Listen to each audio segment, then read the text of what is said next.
동네 명소, 하플, 무슨 길, 무슨 시장. 자, 여러분들 각자에게 떠오르는 곳이 있나요? 고맙습니다. 사람이 모여드는 곳에는 이유가 있습니다. 먹거리, 볼거리, 놀거리, 배울거리, 여러 가지가 있죠. 그냥 모이지 않는다는 거예요. 누군가는 먹고 싶은 게 있고, 누군가는 무엇인가 보고 싶은 게 있고, 누군가는 만나고 싶은 사람이 있고, 또 배우고 싶은 게 있어서 그렇게 사람이 모입니다. 사람이 모이고 만나고 반응하면서 교류가 생겨요. 그리고 문화가 발생하고 경제 활동도 일어납니다. 이거 정말 아름다운 모습입니다. 사람이 많든 적든 그 모임으로 인해서 사람 사는 모습이 나타납니다. 사람이 혼자 살 수 없고 이렇게 함께 살아가는구나, 그게 보입니다. 여러 모임 중에서 여기 오늘 말씀에 두 모임이 있습니다. 첫 번째 모임, 세례 요한의 죽음입니다. 이게 무슨 상황에서 일어났을까요? 바로 분봉왕 헤롯의 생일을 축하하는 모임입니다. 마가복음 6장 21절을 보니까요, 마침 기회가 좋은 날이 왔으니 곧 헤롯이 자기 생일에 대신들과 천부장들과 갈릴리의 귀인들로 더불어 잔치할세. 자, 분봉왕 헤롯은 헤롯 안티파스입니다. 성경에서는 헤롯 안디바라고 기록되어 있습니다. 헤롯 안디바는 헤롯 대왕의 아들로 갈릴리 베레아 땅을 다스렸는데요, 예수님께서 활동하셨던 지역의 절대 군주였습니다. 자, 이 절대 군주 헤롯의 잔치, 헤롯의 생일에 사람들이 모였습니다. 어땠을까요? 대신들, 천부장들, 귀인들, 이렇게 세 부류의 손님들을 초대했다고 합니다. 자, 대신들이 누구냐? 행정이나 세금 징수를 담당하는 자들이었습니다.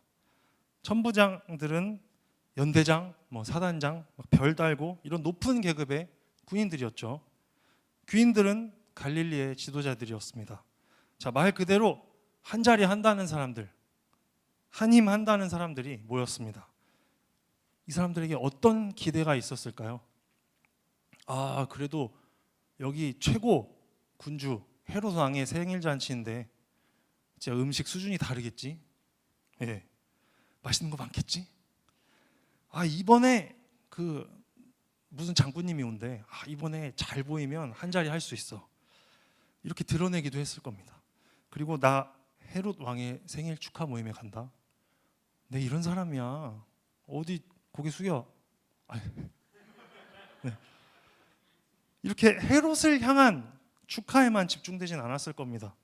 자신에 대한 과시, 또 다른 것에 대한 기대, 그 안에서 보이지 않지만 불꽃 튀는 경쟁, 이런 것들이 있었겠죠.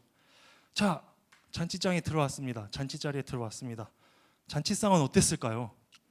군주의 생일에 높은 지위의 사람들이 모였고 산의 진미로 가득했을 겁니다. 평소에 못 먹는 것들만 가득 있어요. 막 가장 좋은 것, 가장 맛있다는 것, 구하기 어렵다는 것, 그 귀한 것들로 다 차렸겠죠. 시끌벅적합니다. 음악이 연주되고 있고요. 막 사람들이 기분이 좋아서 흥에 취해 있고요. 이 화려한 장소에서 거대한 헤롯의 식탁이 호화롭게 펼쳐집니다. 자, 당시 배경을 연구한 학자들에 따르면 헤롯 안디바는 그리스 로마의 고급 문화 영향을 받은 부유한 귀족이었다고 합니다. 자, 그때 상류 계층의 잔치 관습이 이렇습니다. 로마 제국의 상류 계층이 즐기던 잔치는 누구나 한 밥상에서 같은 음식을 나누는 평등한 자리가 아니었습니다. 그때 잔치 질서에 따르면 손님의 지위에 따라서 윗자리와 아랫자리가 나눠집니다. 그리고 그 어느 자리에 앉느냐에 따라 나오는 음식의 양과 질이 달랐다고 해요. 로마의 시인 마르쿠스 마르티 알리스가 식사에 초대를 받았다고 하는데요, 이 사람이 그 식사에 초대받고 갔다가 괄시를 당하고 화가 나서 이렇게 기록을 남겼습니다. 진짜 있는 기록이에요. 식사에 나를 불러놓고 내가 돈 주고 사온 손님도 아닌데 왜 당신이 받은 상과 똑같은 음식이 내게는 없는 거요? 당신은 송이버섯을 먹는데 나는 말라 비틀어진 피리버섯을, 당신은 커다란 참 가자미를 먹는데 나는 작은 막가자미를 먹지 않소. 여보게, 내가 당신과 식사를 같이 하지만 혼자 먹는 것만도 못하잖아. 얼마나 열받았으면 이렇게 기록을 남겼을까요? 그리고 얼마나 빡시게 기록했으면 지금까지 남아있을까요? 예. 자, 여러분, 이 모임에서 사람 사는 모습, 아름다운 모임 그려집니까?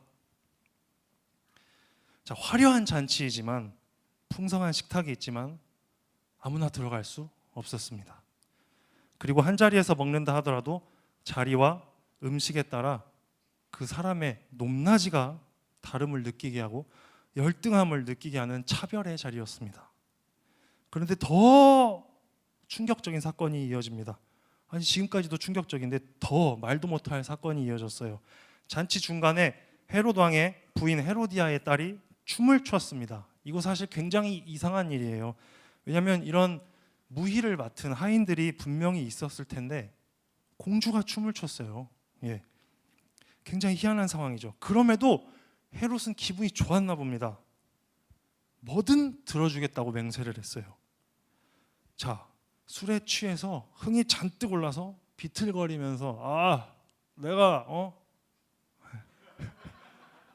경험은 없습니다. 이런 경험은. 네. 부장님이 하는 모습들을 봤습니다. 네. 내가 뭐든 다 해줄 수 있다니까? 이렇게 외치는 헤롯의 모습이 그려지지 않습니까? 헤롯 안디바는요, 나라의 절반이라도 주겠다며 뭐든 말하라고 맹세했습니다.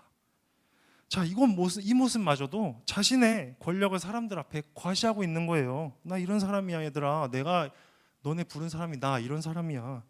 자, 소녀는 왕에게 담례로 세례 요한의 목을 달라고 했습니다. 참 기괴합니다. 왕의 체면이 있습니다. 본인이 한 말이 있으니 왕은 세례 요한의 목을 베어서 쟁반에 담아 가져왔습니다. 이것이 마가복음에서 전하는 헤롯 왕의 생일 축하 모임에서 벌어진 일입니다. 쟁반에는요, 사람이 먹고 살아야 할 음식이 담기죠. 그런데 이 모임에서는 세례 요한의 머리를 담았습니다. 생명을 축하한다는 모임에서 생명을 위한 쟁반에 죽음이 담겼습니다. 말씀이 보여줍니다. 아까 말씀을 읽었는데 마침 기회가 좋은 날이 왔으니 곧 헤롯이 자기 생일에 여기서 기회가 좋다고 한 게 생일 잔치 모임하기 참 좋은 기회가 왔다가 아니었다는 거예요. 생명을 축하하는 자리에서 죽음을 향해 마침 기회가 좋은 날이라고. 네, 이게 절대 우스갯소리가 아닌데 이런 놀라운 대사가 있죠. 좋기 딱 좋은 날씨네. 그런 날이 아닌 거예요. 그런 날이 어디 있습니까? 이런 역설적인 모임이 도대체 어디 있습니까? 자, 그래서 이 충격에서 벗어나기 위해 이번에는 다른 모임을 보겠습니다. 두 번째로 읽었던 말씀에서 예수님을 따르는 무리의 모임을 보았습니다. 여러 동네에서 무리를 지어 예수님을 따라왔습니다. 예수님께서는 그들을 불쌍히 여기셨어요. 그래서 병을 고쳐주시고 굶주린 그들에게 빵 5덩어리와 물고기 2마리로 나누어 주셨습니다. 남자만 5,000명이 나누어 먹고 남은 음식이 12광주리가 넘었다고 합니다.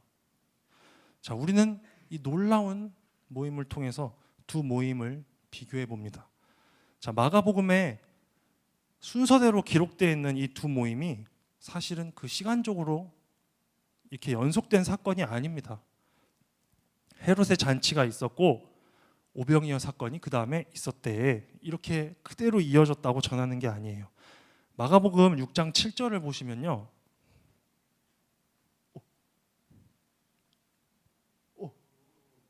네, 마가복음 6장 7절을 보시면 12제자를 부르사 둘씩 보내시며 더러운 귀신이 제어하는 권능을 주시고. 네, 이 말씀은요, 처음에 이렇게 시작한 거예요. 예수님께서 12제자가 복음을 전하도록 둘씩 보내셨습니다. 그리고 30절에 사도들이 예수께 모여 자기들이 행한 것과 가르친 것을 낱낱이 고하니. 네, 예수님께서 보내셨던 그 제자들이 다시 돌아와서 예수님, 저희가 가서요 이런 일이 있었고요. 예수님, 저희가 갔다 왔는데 이런 일이 있었어요. 서로 자기들이 행한 것과 가르친 것을 예수님께 말하고 있는 거였어요. 자, 제자들이 전도를 나갔다가 돌아온 그 사이에 굳이 헤롯의 생일잔치 모임이 껴 있습니다. 마가는 왜 이렇게 기록했을까요? 두 모임이 무척이나 대조됩니다. 마가는 의도적으로 헤롯 안티파스의 모임과 예수님의 모임을 나란히 배열했습니다. 그리고 우리에게 예수님을 보여줍니다.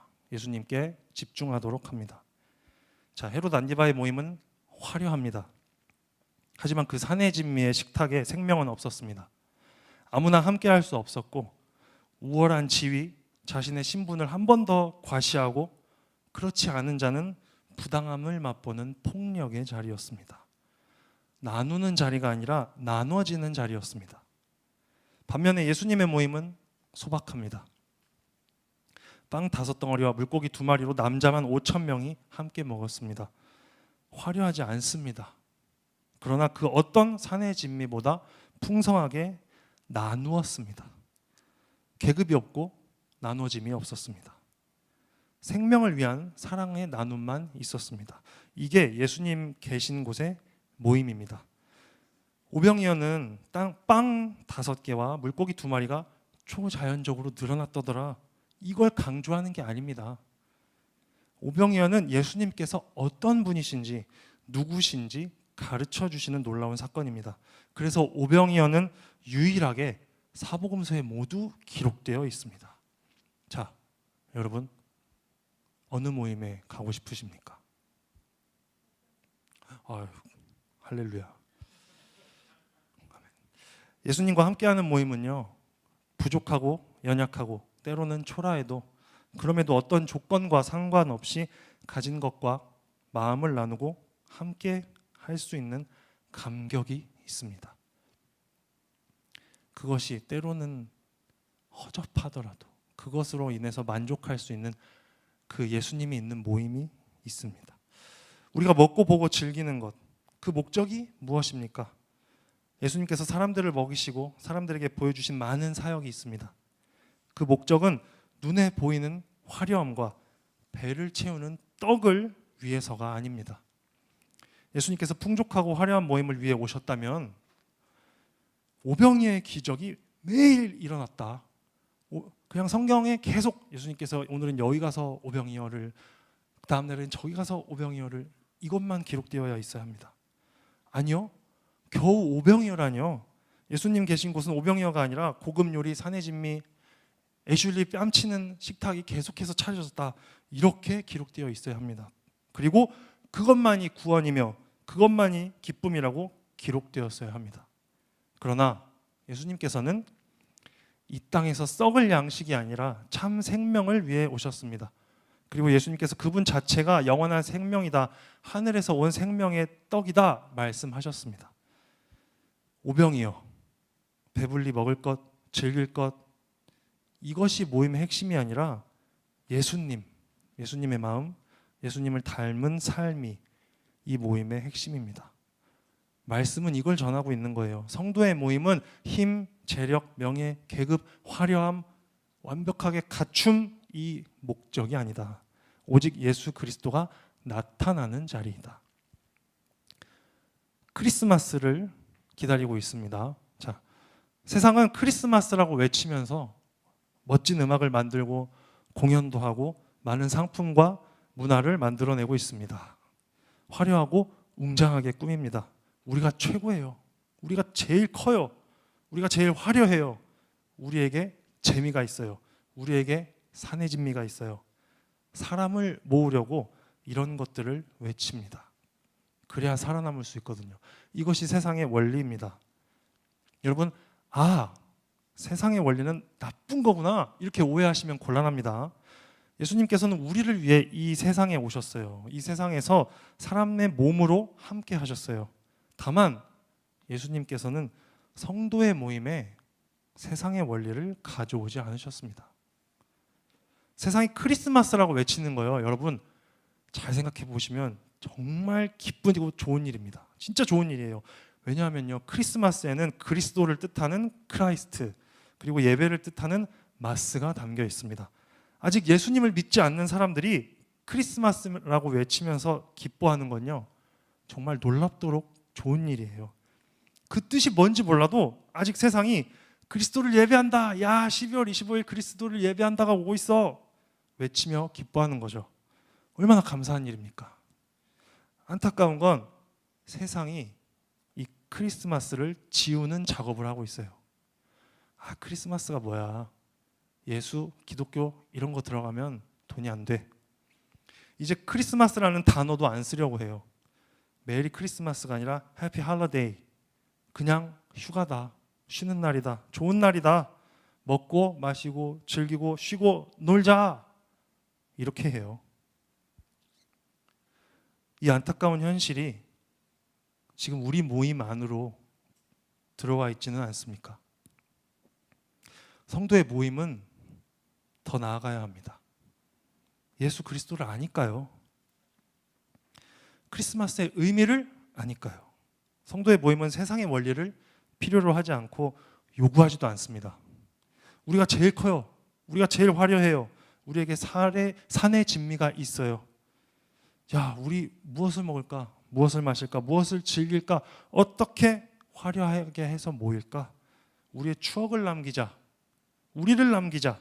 자, 예수님께서는 단 한 번도 이런 말씀을 하지 않으셨습니다. 오늘 말씀의 대조적인 두 모습처럼 누군가는 크리스마스를 먹고 즐기고, 누군가는 크리스마스라서 몇 배 더 쌓인, 더 가득 쌓인 쓰레기를 하루 종일 처리하는 그런 모습은 아니겠죠. 이게 우리 모습의 일부입니다. 이게 우리 모습이에요.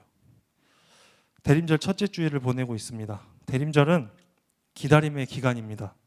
이미 오신 주님을 다시 한번 우리들의 마음과 삶의 중심에 모시기를 사모하는 기간입니다. 그렇게 다시 오실 예수님을 기다리고 기대하는 기간입니다. 크리스마스, 그 기쁨의 외침, 설렘, 기대. 와, 올해 크리스마스. 자, 여러분은 무엇을 기대하고 있습니까? 여러분이 속한 모임은 어떤 모습입니까? 우리 예수님을 기대하는 모임이 됩시다. 그래서 사람을 살리는 모임이 됩시다. 우리 함께 찬양할 건데요. 우리의 모임이 서로가 예수님을 닮아가는 모임이 되길 원합니다.